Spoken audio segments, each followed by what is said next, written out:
They say a stranger is just a friend you haven't met yet.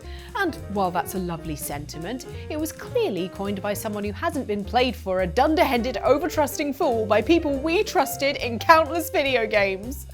Because after you've been backstabbed by seemingly loyal frenemies enough times, that phrase becomes, a friend is just a stranger who hasn't spent a whole cutscene explaining exactly how and why they've been screwing you over this whole time.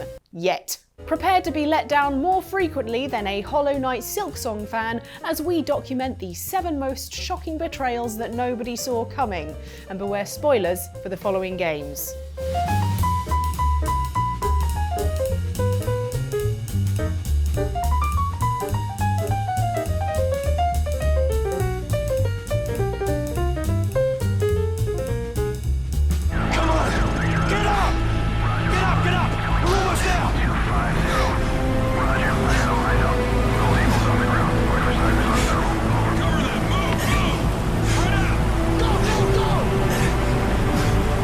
Latter-day Call of Duty has become more overwrought with betrayals, twists and psych-outs than a game of Uno at M. Night Shyamalan's house. But before it hit subterfuge saturation point, Modern Warfare 2 produced a moment that truly felt like a tactical throwing knife in our back, and then some gasoline on our front.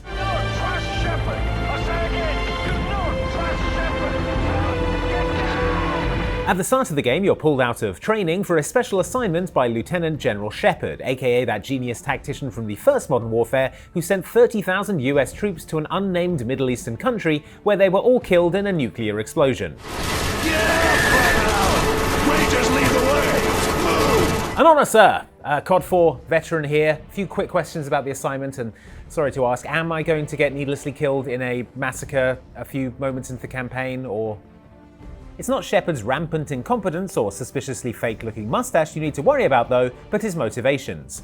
Feeling a touch guilty about being responsible for a decent-sized stadium's worth of casualties in the aforementioned blast, he resolves to ignite a war between Russia and the West in a twisted quest for justice, and the likes of Soap, Ghost, Roach, and everyone's favourite gaming dad, Captain Price, are all just pawns in his game. Tell them to proceed with the mission. We'll regroup if possible. The plan involves planting a US soldier in the company of infamous terrorist leader Vladimir No Russian Makarov, so that when the soldier's real identity is discovered during Makarov's airport attack, the whole thing looks like an American operation to frame Russia, and eventually World War III kicks off. And those 30,000 casualties that this was apparently all about are somehow avenged?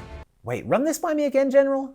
All of this is bad news for Ghost, who retrieves a drive full of sensitive data on Makarov, hands it to Shepard, who's arrived by helicopter to extract the team, and then proceeds to shoot them and set them on fire because he can't be having loose ends tangling up his plan.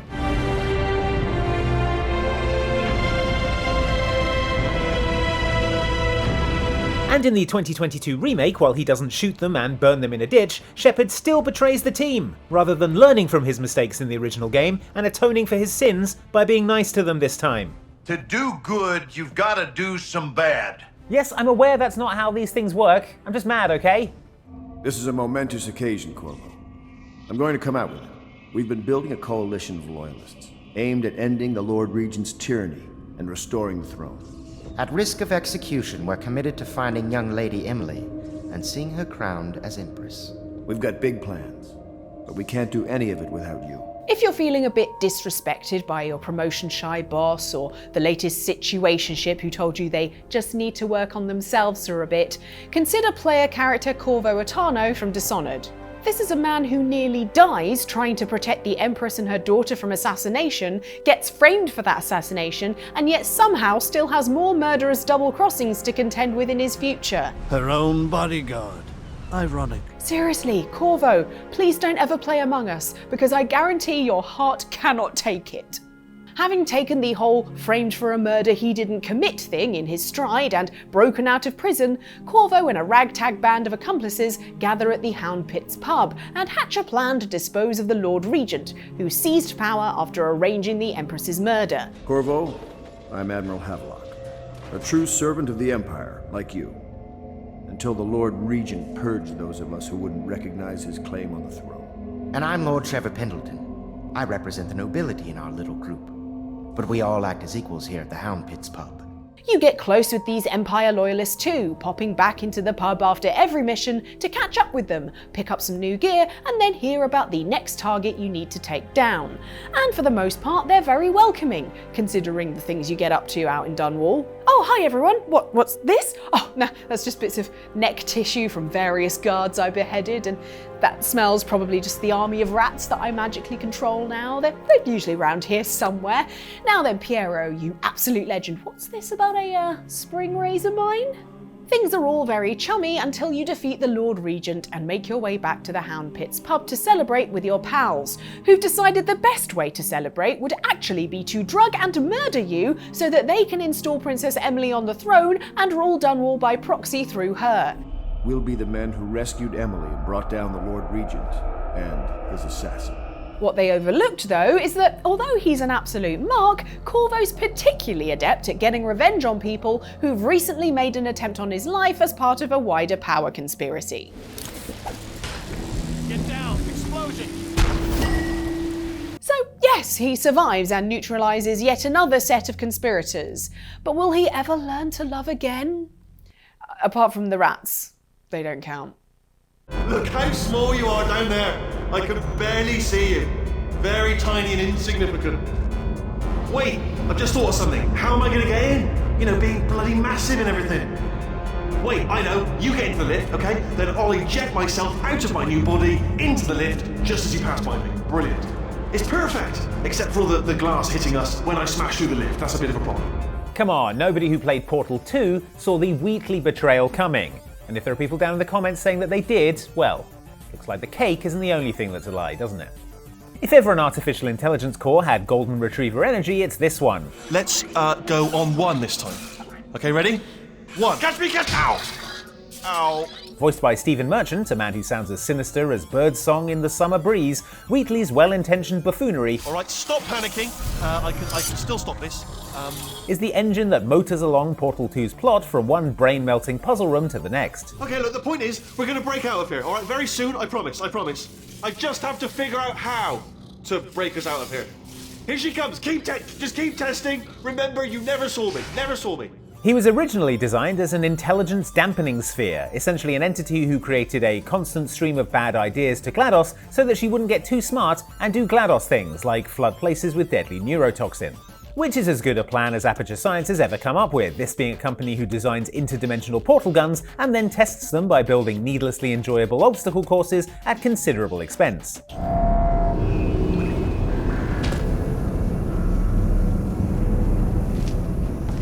Before anybody can write a note saying huge success though, at the halfway point of Portal 2, a change comes over your little round friend. After plugging him in and dethroning GLaDOS, just as he's helping you make your escape in a lovely glass elevator and is prepping to detach himself from this great robotic arm to join you, Wheatley rethinks his loyalties. But I'm huge!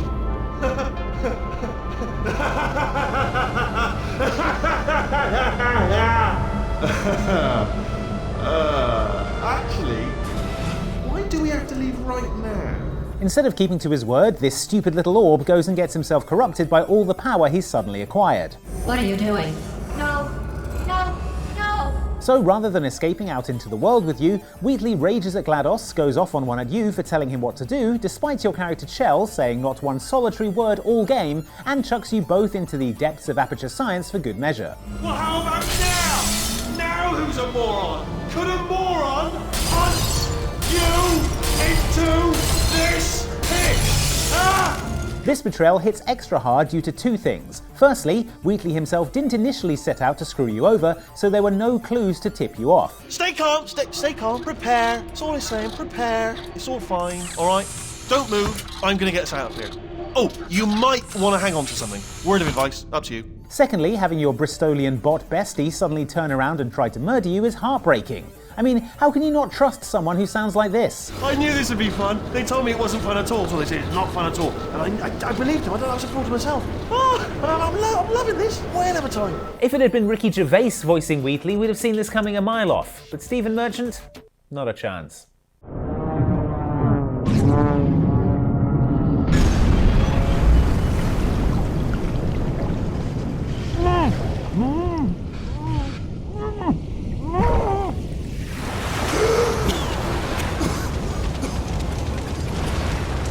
the old saying goes, if you ever crash land into an underwater city full of drug-addled intellectuals, don't trust the Irish guy on the radio who seems unusually preoccupied with guiding you to safety. Well, my granddad used to say it all the time. Anyway, in 2007's BioShock, your first meeting with said Irish guy, Atlas, happens in a moment of desperation where you're acclimatizing to your new undersea surroundings in the midst of a societal collapse, in which splicers are attacking anything on sight. Since this new voice on your radio is the only friendly one you've heard down here, you heed it. I don't know how you survived that plane crash, but I've never been one to question Providence. I'm Atlas, and I aim to keep you alive. Several locked doors and several hundred dead splicers later, Atlas reveals his plan to take down the megalomaniacal leader of Rapture, Andrew Ryan. You get to the bathysphere in the rolling hills. That'll take you straight to the devil himself. And then all debts will be paid in full. And by the time he says he wouldn't mind a hand from you to help him do it, you've listened to far too many of Ryan's pretentious monologues to think twice about it. When you meet Ryan though, he's surprisingly calm about his impending fate and kindly lets you in on the game-long secret. All this time, you've been manipulated by Frank Fontaine masquerading as Atlas. Stop, would you kindly? Powerful phrase. Familiar phrase. Would you kindly? Would you kindly get this? Would you kindly find that? Would you kindly find that? Would you kindly find it? Would you kindly get this? Would you kindly head to Ryan's office and kill the son of a bitch? Fontaine's the con man who raised you, conditioned you to obey orders when you hear certain turns of phrase, released you to the surface, organised a plane crash to get you back down here, and finally used those magic words, would you kindly, to manipulate you into killing Ryan for him. Now, would you kindly find a crowbar or something? To this day, I don't know which is the bigger twist. Atlas turning out to be Fontaine, or Fontaine deciding that the best way to kill Ryan wasn't just to bash a hammer into one of those glass walls.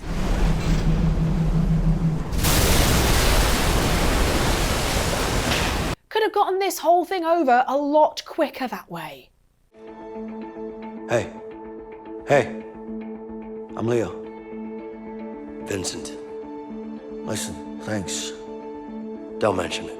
A Way Out is basically an interactive Shawshank Redemption. If you swapped out all those buttery Morgan Freeman monologues for extended sequences of two men crouching behind waist-high cover, playing the banjos of strangers whose houses they've just broken into, and mashing the X button.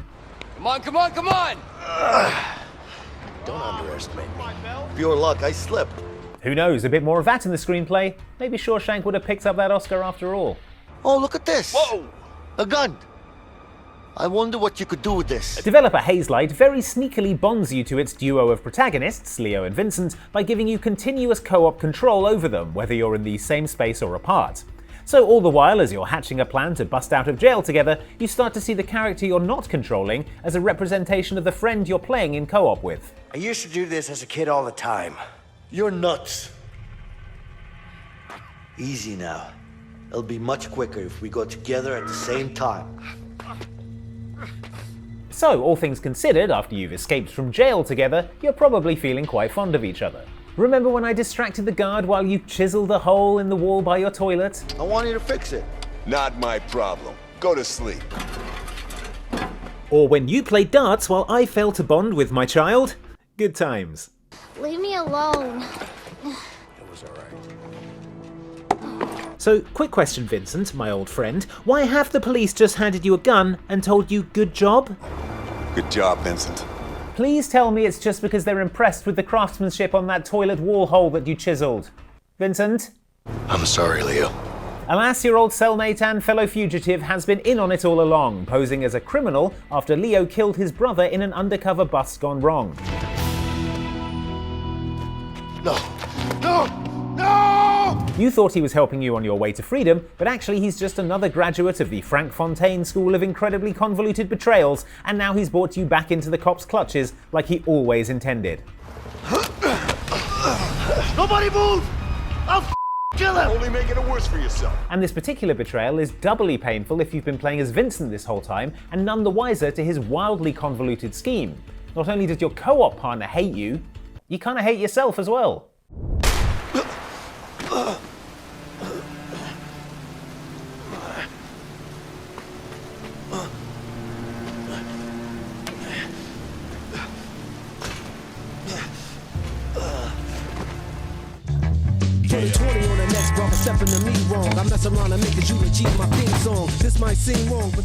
Check it, man. Muska is actually coming to this dump for a skate demo. Get dressed, let's go. Having introduced terminology like hospital flip and Christ air to early 2000s lexicon, and stoked the fires for a lifelong aversion to ska punk amongst its players, the next big stunt for the Tony Hawk series was to spin us a decent yarn. Muska, chillin'. Where? Australia? See? That's how you hook it up. I mean, what's he done? Popped down a few rails and he's traveling the world, living like a king. So in 2003, Tony Hawk's Underground embarked on a tale of two kids from the tough streets of New Jersey, streets that were coincidentally arranged pretty perfectly for 6 skating runs, and their dream of one day turning pro like Mr. Hawk. A premise that may not be troubling the Academy Awards, but at least in this gross-out comedy world of adolescent japery, we were safe from any deuteragonist doing the dirty on you. It's a sports game, you don't get backstabbed in Madden or double-crossed by an SSX character. Finally, we'd found a safe space where we could learn to trust NPCs again. Your character MC and your bestie Eric Sparrow do get a bit wild at times, not least when Eric ends up torching a drug dealer's car for reasons that seem incredible to have risen during a 2-minute score run challenge.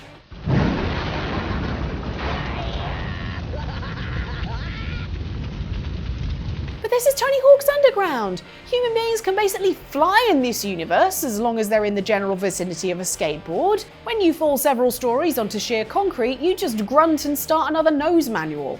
Who's to say what's considered appropriate behaviour in this far gnarlier alternate reality? Well, Russian law enforcement, as it turns out. Because after lulling you for hours into a slightly flimsy notion that your childhood friend is merely a violent, chaotic pyromaniac, when he steals a Russian tank and lets you take the blame for it after the state police show up, it becomes clear that he's been conspiring against you all along. When I saw him steal the guard's keys, I knew he was up to something stupid. I tried to stop him, but he wouldn't listen. There's $700,000 in damages you're responsible for, no? No, absolutely not. I mean, not me. This kid doesn't even skate for us anymore. Get the check from the parents. The kid's off the team. Now I'm starting to wonder if you really did lose that tape of me doing a kickflip McTwist over a helicopter across a 40-foot roof gap after all. Can I please just find one friend who won't screw me over?